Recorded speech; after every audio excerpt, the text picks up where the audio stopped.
umaga. Magandang umaga po sa lahat. Magandang araw. Ito po ang ating umpisa.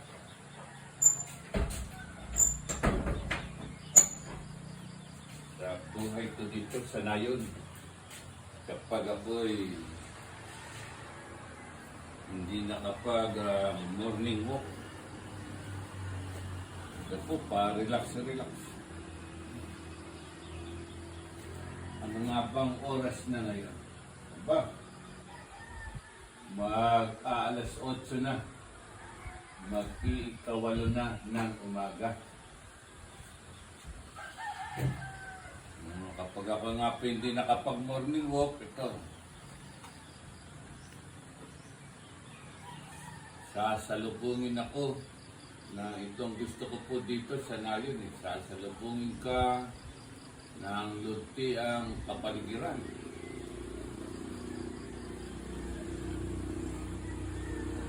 Yang masikat yata ngayon ng maghapon. Maganda ang kalangitan. Ang aawitan ka ng mga ibon. Yang tilaok ng manok. At yan ang nagbibigay pa sa akin ng kasiyahan, yung mga taong nagdaraan dito sa harap ng amaka.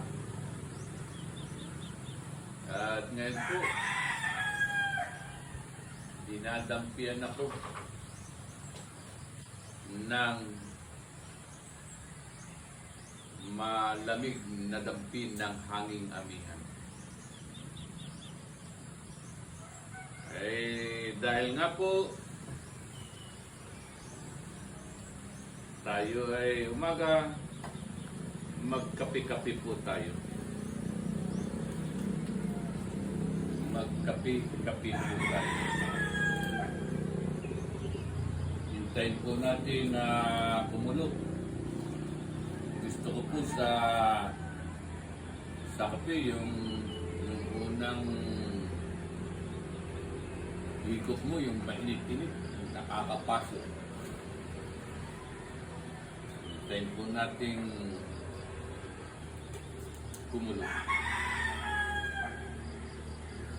Yan po ang aking buhay dito sa Nayon kapag umaga. Mula po nang ako'y magbalik dito sa Nayon, ito po, kalmante po ang aking buhay. Wala pong pagmamadali. Kapag ikaw daw po ay nagmamadali, ito yung tinatawag na nagkukumahog ka. Nagde-develop daw po tayo ng acid sa ating katawan. Yung stress. Maganda daw po yung stress hanggang 1 and 2. Ang dinidevelop ay yung amino acid. Kapag nakarating sa stress, anxiety, 3 and 4, ibang acid na po yun. Ang nadidevelop ay toxic, nasisira sa ating mga bahagi ng katawan. Lalo na dito sa ating sikmura. Ito po, kumulo na ang ating init na tubig. Ugali ko po kapag ako'y nagkakape, sinasamahan ko ng dahon, yung mga herbal, katulad po ngayon. Ito yung sambong. Parang hindi po kumpleto sa akin kapag hindi ko nilagyan ng dahon ng sambong. Ito po ang nagpapasarap sa akin. Pag nagsawa po ako sa sambong, yung pong green tea, o kaya yung black tea, o kaya po yung dahon ng guyabano. Yan po ang inihahalo ko. Sige po, kapi-kapi po tayo. Relax po tayo. Huwag po tayong nagkukumahog. Nagmamadali.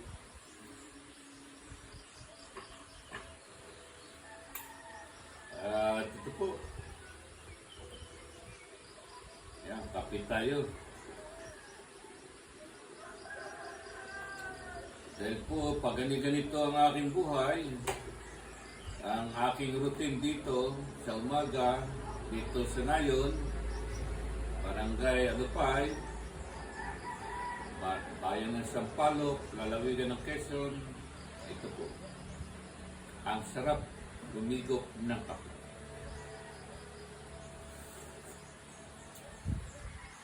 Subukan po ninyo.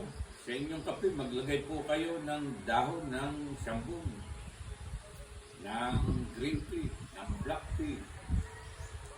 Dito sa guyabano. Minsan po, tumayo kayo dito na magkape. At ipalalasa ko sa inyo ang lasa ng kape na may mga herbal na dahon. Ang sarap. Sarap po talaga. Lasang-lasa yung dahon ng sambong. At dahil nga po nagmamadali ako, hindi po ako nagmamadali. Yan. Pa-relax po ako. Sarili ko po ang oras. Nung ako po ay nasa lungsod, dahil naroon po ako nakatira sa Las Piñas, patungo akong Maynila, kinakailangan po magkaroon ka ng 2 oras na alati para hindi ka mahuli sa papasukan mo. Nakakahiya po na malig ka dahil maraming mga bata ang naghihintay.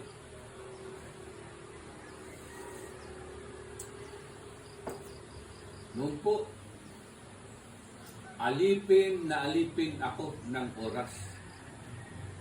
Nagmamadali po ako. Dahil nga po sa bigat ng traffic sa kalungsuran. Kinakailangan may oras ka na dapat pinabigay. Kaya yun, ang oras ang nagdidikta sa buhay mo. Sarap talaga. Pag may halong sambong ang iyong kape. Inuulit ko po, kapag ito'y nasa kalungsuran, ang oras ang nagdidikta sa iyo. Ngayon po, nanarito ako sa Nayon. Ako ang nagdidikta ngayon sa oras. Sa lungsod, alipin ako ng oras. Parang kulang na kulang ang oras. Dito po, sa Nayon, ang oras ang aking alipin. Wala na po akong pagmamadali. Sarili ko ang oras. Kahit gano'ng katagal ko na higupin, namnamin ang sarap ng kape nito. Walang pagmamadali sa akin. At napakasarap po ang magkape. Kahit po nagpapakita na ng sikat ng araw, napakalamig pa rin po ng panahon. Kaya po ito, nakasweater po pa tayo. Kahit yan po, sa ating pong mga katulad natin na dual citizen na, sikapin po natin na hindi na tayo alipin ng oras. Gawa-gawa lang po tayo ng konti-konti. Huwag po yung mabigat. Relax na lamang po tayo. At magbibigay po yan ng mabuting epekto o resulta sa ating buhay. Relax po lang tayo. Gawin natin kung alipin ang oras. At hindi na umaalipin sa atin. Noon, alipin ng oras.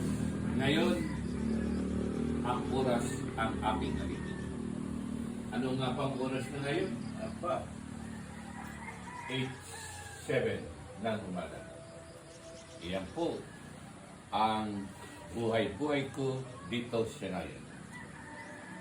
Ang oras ngayon ang aking inaalipin.